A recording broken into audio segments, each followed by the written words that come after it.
নোবেলজয়ী doctor Mohammad ইউনূসের আসন্ন London সফরকে ঘিরে রাজনৈতিক উত্তাপ ছড়াচ্ছে ব্রিটিশ বাংলাদেশি কমিউনিটিতে। বাংলাদেশ থেকে পালিয়ে যাওয়া আওয়ামী লীগ নেতারা লন্ডনে তার পদচারণা বাধাগ্রস্ত করতে তৎপর হয়ে উঠেছে। অন্যদিকে ডক্টর ইউনূসকে স্বাগত জানানোর প্রস্তুতি নিচ্ছেন বাংলাদেশি কমিউনিটির অনেকেই। তবে এই উদ্যোগের সামনে থাকা দুই ব্যক্তিকে নিয়ে দেখা দিয়েছে প্রশ্ন। বাংলাদেশের প্রধান উপদেষ্টাকে অভ্যর্থনা জানানোর আয়োজনে সামনের কাতারে থাকা আইয়ুব করম আলী ও সিরাজ হককে নিয়ে দীর্ঘদিন ধরেই ব্রিটেনে নানা বিতর্ক রয়েছে। বান্ডেল থাকলে প্রতি সেনমানিতে টাকা বাঁচবে। বিকাশ সেনমানি বান্ডেল কিনে জিতুন প্রতি লেনদেনে। ডক্টর ইউনূসের লন্ডন সফরকে সাফল্যমণ্ডিত করতে এই দুজন নিজেদের উদ্যোগে একত্রিত হয়েছে। তবে তাদের অতীত কর্মকাণ্ডের কারণেই কমিউনিটির মধ্যে বিষয়টি নিয়ে ব্যাপক সমালোচনা হচ্ছে। একসময় যুক্তরাজ্য যুবলীগের যুগ্ম সাধারণ সম্পাদক ছিলেন আইয়ুব করম আলী। আওয়ামী লীগের রাজনীতির ঘনিষ্ঠ এই নেতা নিজ এলাকা সুনামগঞ্জ ৫ থেকে একাধিকবার নৌকার মনোনয়ন চাইলেও ব্যর্থ হন।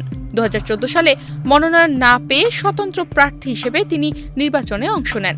আর ২০১৮ ও ২০২৪ সালের গণফোরামের ব্যানারে নির্বাচন করে মাত্র ৪৬২ ভোট পান তিনি।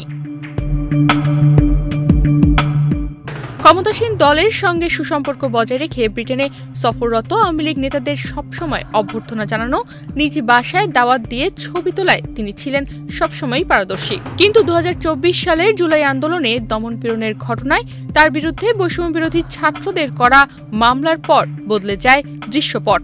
এরপরই তিনি নতুন রাজনৈতিক দল জাতীয় নাগরিক পার্টি এনসিপির সঙ্গে যুক্ত হন।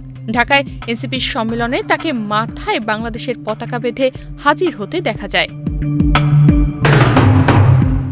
এখন আবার তিনি লন্ডনে ডক্টর ইউনূসের সফরের সমর্থনে সরব হয়েছেন। এমনকি ব্রিটেনে নিযুক্ত হাইকমিশনার আবিদা ইসলামের সঙ্গে বৈঠকও করেছেন তিনি।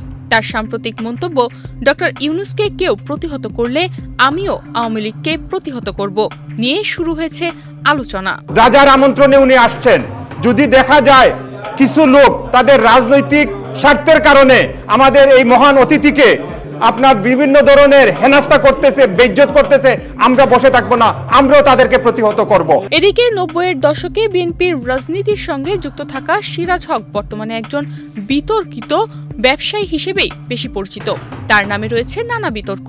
২০১১ সালে ২ মিলিয়ন পাউন্ডের ৮টি প্রপার্টির মালিক হয়েও তিনি লন্ডনের কাউন্সিলিং হাউজিং সুবিধা গ্রহণ করে প্রতারণার অভিযোগে গণমাধ্যমের মুখোমুখি হন। ২৪-এর হাতিয়ার গর্জে উঠছে আরেকবার। ডাক্তার মোহাম্মদ ইউনূস উনি আমাদের দেশের গর্বিত সন্তান এবং আমরা ওনার জন্য গর্ববোধ করি। তাকে নিয়ে যেন আমাদের একটা প্রাউড বেস কমিউনিটি তৈরি হয়, এর জন্য আমরা সবাইকে আমন্ত্রিত জানাবো আগামী ১০ তারিখ আলতাফ আলী পার্কে ৫টার সময় একটা গণজমায়েতে উপস্থিত থেকে এই ওনার সফরকে সফলমণ্ডিত করবেন। ২০১২ সালে লন্ডনের বৈশাখী মেলায় অংশগ্রহণের নামে আদম পাচারের চেষ্টার অভিযোগে ঢাকায় গ্রেপ্তার হয়েছিলেন ৫০ জনেরও বেশি বাংলাদেশি।